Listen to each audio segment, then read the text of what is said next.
বিসমিল্লাহ না পড়লে অজু হয় না, তাহলে অ্যাটাচ বাথরুমে কিভাবে অজু করবেন? বর্তমান সোসাইটিতে ম্যাক্সিমাম বাসায় অ্যাটাচড বাথরুম রয়েছে, অর্থাৎ ঘরের সাথে অ্যাটাচ বাথরুম। এই বাথরুমে কিন্তু বেশিরভাগ মানুষ অজু করে। এরকম অ্যাটাচড বাথরুম যেখানে টয়লেট রয়েছে, পাশাপাশি অজুর জন্য জায়গাও রয়েছে, এরকম জায়গায় কিভাবে আপনি অজু করবেন? যেহেতু বিসমিল্লাহ না পড়লে অজুই হয় না, যেটা আল্লাহর হাবিব সাল্লাল্লাহু আলাইহি ওয়াসাল্লামের অত্যন্ত সহিহ হাদিস, আবু দাউদ শরীফের 101 নম্বর হাদিস এটি।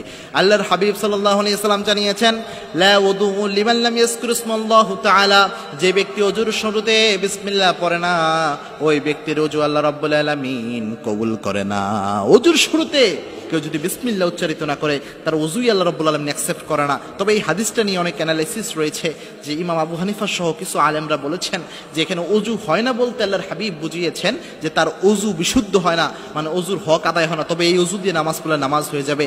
তবে ইমাম আহমদ ইবনে হাম্বল সহ অন্যান্য যে যারা মাযহাবের বিভিন্ন মাযহাবের রয়েছেন, তারা এটাকে অনেক বাধ্যতামূলক করেন। বিশেষ করে ইমাম শাফি রাহিমাহুল্লাহ, তিনারা এটাকে বাধ্যতামূলক করেছেন যে অবশ্যই অজুর শুরুতে বিসমিল্লাহ বলতে হবে, এবং কেউ কেউ এটাকে ফরজও বলেছেন অজুর শুরুতে বিসমিল্লাহ বলা। সুতরাং অজুর শুরুতে বিসমিল্লাহ বলা কিন্তু খুবই জরুরি। কিন্তু বর্তমানে অ্যাটাচ বাথরুমগুলোতে দেখেন, এগুলো উজু করার কোনো উপায় থাকে না যে আপনি বিসমিল্লাহ বলবেন কিভাবে। টয়লেটে তো আল্লাহর নাম নেওয়া যায় না।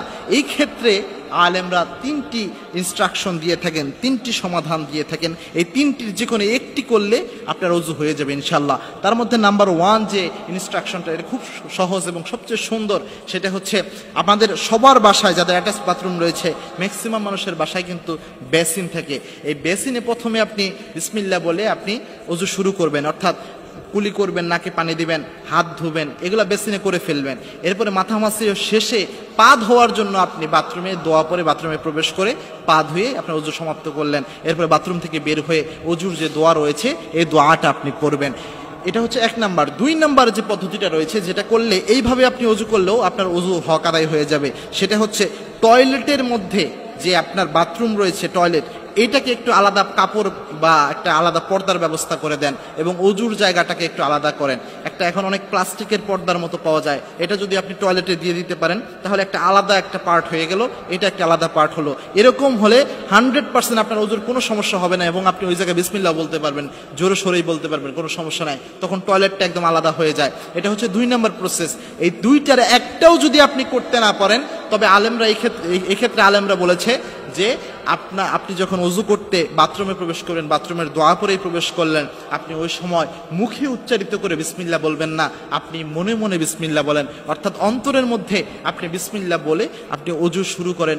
অজুর কাজ যখন শেষ হয়ে গেল, এরপরে আপনি বাথরুম থেকে বের হয়ে গোফরানাক পড়লেন, এরপরে আপনি যে কালেমা শাহাদাত পড়তে হয় অজুর দোয়া, এটা আপনি পড়লেন। তাহলে এই 3টার করলে 3টাই হয়ে যাবে। তবে লাস্ট যে মতবাদটা, এই ব্যাপারে অনেক স্কলাররা এই জিনিসটা বলে থাকে যে বাথরুমে বিসমিল্লাহ বলা যায় না, এমন কোনো বর্ণনা তো পাওয়া যায় না যে বাথরুমে আল্লাহর নাম নেওয়া যাবে না, এরকম কোনো বর্ণনা পাওয়া যায় না। সুতরাং এই ক্ষেত্রে যদি মুখে উচ্চারণ করে তাহলে সমস্যা নাই, তবে সবচেয়ে ভালো হচ্ছে মনে মনে উচ্চারিত করা।